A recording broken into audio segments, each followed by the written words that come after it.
Good games this week. We're going to start right in with Dolphins-Ravens. This did not look like a good game early.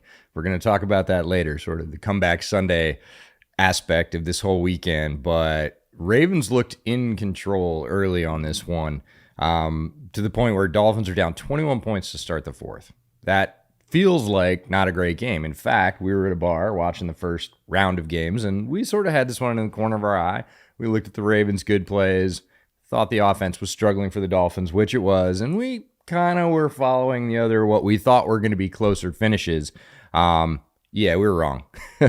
This one turned into one of... Well, one of us was wrong. I said in the first quarter, after they both scored quickly, and then it kind of got out of hand in the second quarter, I said, I don't know, Tua's kind of in his bag. I feel like this one's going to be something.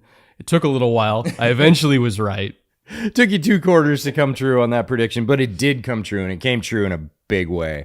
So lots went on in this game, but for all the folks that said the Dolphins' offense is an assemblage of talent that isn't going to be able to be triggered by Tua, no, you got to come to the altar this week and say maybe I was a little bit sorry about that, because they were playing a tough team on the road with a good defense. They were down. They had every reason to fold, and they didn't. They did the opposite. They came back and won this game.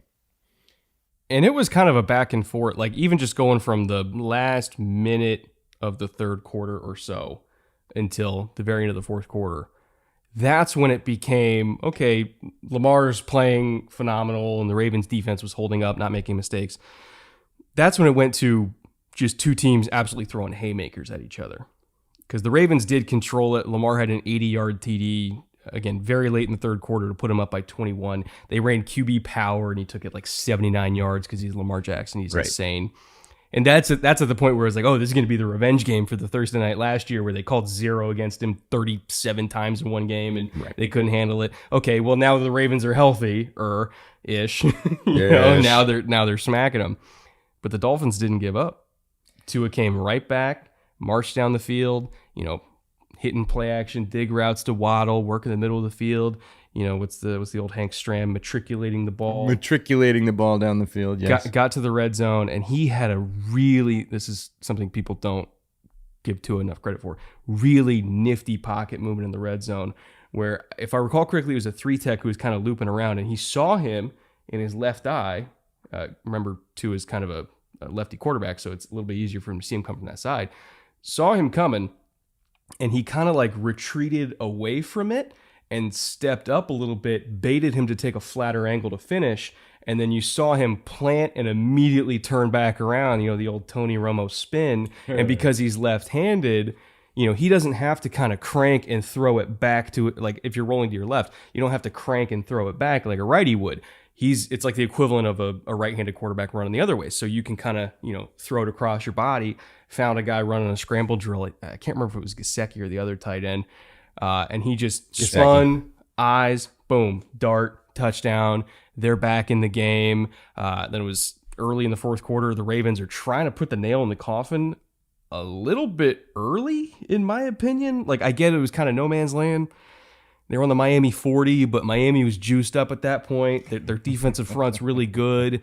They again try to run Lamar in short yardage. Landon Roberts makes the play of the game, in my opinion, getting not just a 2-for-1 when he's just screaming downhill, takes out the puller and the guy behind him, gets in a Lamar tackle.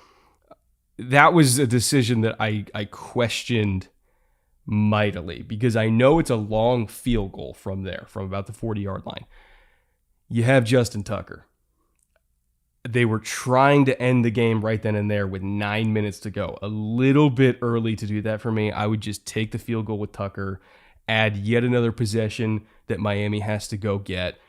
Instead, they got stopped. Miami marched down the field. There was a busted coverage because Kyle Hamilton stepped in the bucket on the crosser and didn't kind of bracket the deep post, as rookies tend to do. All of a sudden, it's a one-possession game. I really questioned that 4th and 1 because I feel like it was just a little early to get that zealous.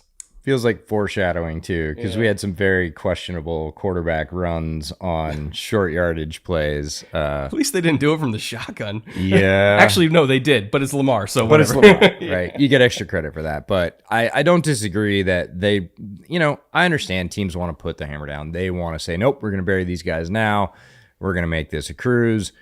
It doesn't happen. They still had plenty of chances, right? The Ravens defense was banged up. That was my hesitation coming into the game. It looked like they were going to be down their top 4 corners. Turns out they were only down their top 2. Well, two of their top four. Yeah, the top 2 actually played, and that made a big difference in this game. Marcus Peters was not 100%. He got run by a couple of times. He didn't have his regular wheels, but him being in there and making things more difficult kept this game a lot closer than it would have been if they weren't there. But this goes back to Miami's roster construction, both offense and defense, right? This is one of the fastest teams in the league overall. They put speed on both sides of the ball, and you saw it come into play, cranking them back into this. We saw the long routes that they're able to get. We just talked about the Chargers not having that. And, going and watching a game like this brings that into very clear focus. What could Justin Herbert do with a couple of speedsters? We saw Gesicki with a nice catch, but that throw from Tua was also amazing. That was picket fence. They had 2 guys in front of him. He had to get it high enough that his guy could get it on the back line, but not too high. And yes, Gesicki's a big target, but he had to throw it over 2 Ravens to get it there. That was a nails throw, right? Everybody talks about, oh, he doesn't have deep ball, he doesn't have this, which we both believe is a little bit overblown, but that's a very solid NFL down and distance. He threw that ball for about 20, 23 yards On out. 3rd and 11, by the way. Yeah. Nails, just pure nails. Put it right in his hands. Gesicki makes a great play. Again, the team coming together on both sides. This is balanced or supportive, synergistic football, right? The defense handing it back to the offense racing down the field and scoring. That's the kind of thing that's going to put a quality opponent like the Ravens under pressure. And this is a big win for the Dolphins early on. I mean, Mike McDaniel can now look at his team and go, hey, remember when we were, 21 down in the bucket to the Ravens going into the 4th? What happened there? Yeah. And they're all going to remember. So this is why this game leads off 3-up for us. It's not all about what happened this week, but it is about what's going to happen down the road for both of these teams. And they both have positives to take away from it. It's not like the Ravens got blown out and they're going to go to film on Monday and be like, they're going to say, ooh, we're going to need to make a few more plays against teams like that. And the Dolphins weren't in that category last year. They weren't a team that the margin was that skinny against. This is not only a message, to the Ravens, obviously, but to the rest of the Dolphins slate. You better bring your A game. They're going to put you under pressure on both sides of the ball. And speaking of watching film and being frustrated, the Ravens DB room, I would kill to be a fly on the wall there because, again, those 2 Tyreek touchdowns, unfriendly. They were busted coverages. Like obviously Tua made some great throws. His stats on go balls in this game were outright ridiculous. But we also have to be honest that there were 2 major busted coverages that cost the Ravens the game. As I mentioned, Kyle Hamilton stepping in the bucket on that crosser to Jalen Waddle because they were hitting that all game long, and he got frustrated and he wanted to cut it, and then he let the deep post go by, and Peters was looking at him as Tyreek caught the ball like, bro, what the fuck? Like, buddy? Tyreek is the main threat here. Like, if they get a crosser Waddle, fine, we can live with that, but don't give him all the, don't give him 7 in one play, which is what they did. And then again, Peters on the game tying touchdown to Tyreek. If you watch the all 22 of that play, he was playing cloud. He thought he should have had a safety over the top, which when you look at it, he actually should have had a safety over the top. It looked like they were supposed to be in some sort of like cover 2 look where they showed blitz and then got out to cover 2. Whichever one of the safeties that was kind of crowding around the line of scrimmage and then bailed out did not get to their deep half assignment. And so he's playing cloud. He thinks he's supposed to have somebody behind him, which he is. There's nobody behind him. Tyreek's just running. What can you do? Like, it was just a complete bust. And I think the Ravens defense, they're going to watch back that game and know that they should have had it.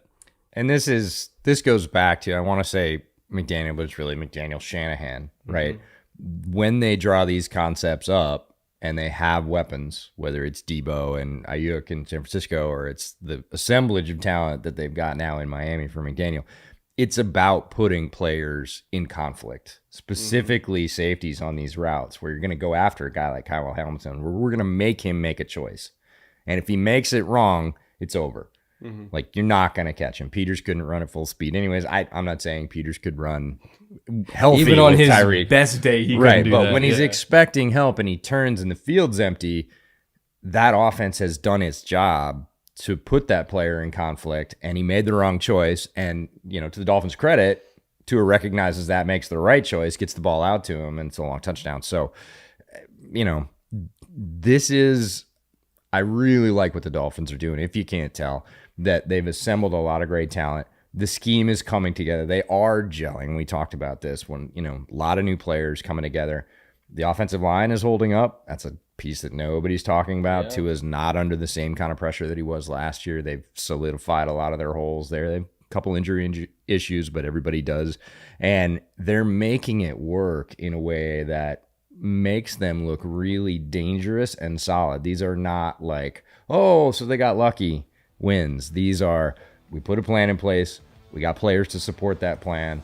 The players are holding up their end. The coaches are putting them in good spots. Everybody's starting to believe. I know it's early in the season. We're going to watch how that continues, but it's a great start in my opinion.